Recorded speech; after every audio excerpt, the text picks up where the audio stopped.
We normally teach about the Roman Empire, right? And the thing about the Roman Empire was that that culture was actually a conglomeration of cultures. Every group that they incorporated, right? They took their deities, they took their political system, they took their monetary system, they took their gender systems, they took all of that and incorporated it. So did the Aztec Empire.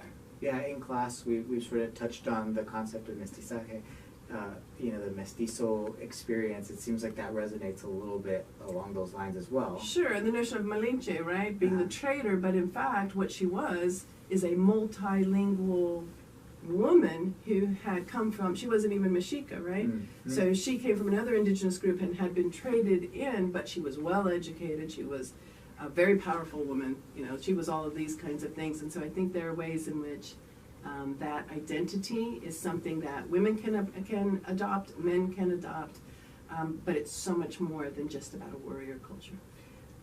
That's good. So I think, so what I hear you saying is that there may be for some people some remnants of this sort of, this is strong, I identify it because it's strong and I see this warrior cultural piece to it. And you're saying is that the evolution of what Chicano means is important because it's so much more than that. It's so much more than that. And I think Hacha in its original formation began to really look into what were women's roles at the time in empire. Yeah. And that's where you get people saying, don't call her Malinche, no? Because she wasn't a traitor. What she was a very brilliant woman who was moving through these kinds of new invasions because they were a colonizer too, if we really wanted to go through that, right? They were an empire builder. But there, as you point out, there were many other empires. There was the Mixtec Empire in Oaxaca. There was the Maya Empire, But again, the Maya, can I just say this really quickly? Yeah. The Maya, like the Aztecs, never understood themselves as Maya. They are distinct indigenous groups. Right. It was linguists who came in and said, they have this shared language base, right? So we're going to call that the Mayan language, and they're all going to be Maya. And since then, it's kind of been adopted by them. But I mean, when you really talk to them, no, they're mom, they're Xochitl, they're these other things, and Maya is just an umbrella. Yeah. I think I want to go to one real specific place because you led me there. Okay. I wanted to go there, but you brought me there as well. We talk about the evolution of this identity over time.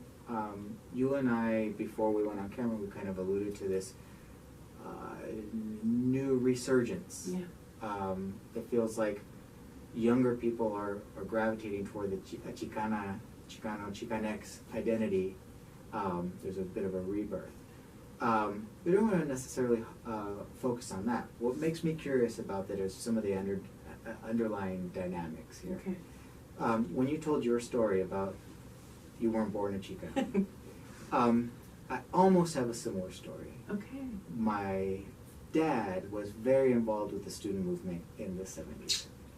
So, on some level, perhaps I was born a Chicano, but that's not fair. I didn't learn enough. I learned plenty from my father, but I didn't learn enough until college. Right? And I think you're probably seeing that right now. Yeah. Yeah. I think a lot of this resurgence is probably more of an early adult appropriation of a new kind of identity, a taking in order to find that stability again. So what I think is implied are a couple of things. Human development. Perhaps I wasn't developed enough to really get to that place and embrace it in the way I could have, right? Developmentally, I wasn't ready yet. You can't be born with this level of ethnic identity, right? You have to get there. Right. And it also implies some form, for lack of a better term, of choice. Right? Absolutely it does. So, given that as the underpinning, why do you think some people identify as Chicano and some people do not, or Chicanx and some people do not? By identifying with a larger word or a larger name and that has a history like this, you build community. But you're not building it yourself. You're entering it. And so you get automatically reinforced by decades now of history that you can now appropriate, you can now take in, and when I say appropriate, I'm not talking about the negative notion of appropriation, I'm talking about the way in which we take it in and we say, okay, this is now part of me. So it's empowering in the sense that I don't have to start over. I don't have to tell you my story every time I walk into a room. All I have to do is say the word. Yo soy chicana. You know? Yo soy Chicanx.